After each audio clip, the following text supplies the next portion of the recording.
வணக்கம். பற்றற்று இரு. ஒரு குழந்தை பிறக்கும்போது பற்று இல்லாம தான் பிறக்குது. ஆனா, பிறந்து வளர்ந்ததுக்கப்புறம் வந்து பார்த்தீங்கன்னா, அந்த குழந்தை வந்து நெறைய பற்றுகள உள்ளடக்கிது. எதுக்காக?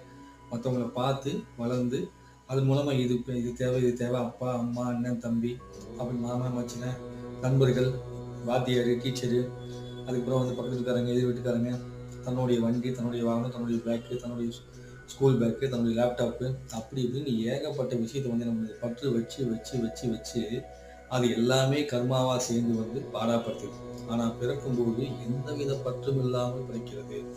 இதுதான் பற்றற்று இரு, பற்றற்று இருன்னு சொல்லுவாங்க. ஏன்னா எதுவுமே இல்லாம வந்த இடையில பற்றதெல்லாம் புடிச்சுட்டு நீ அலையும்போது என்ன பண்ண முடியாது?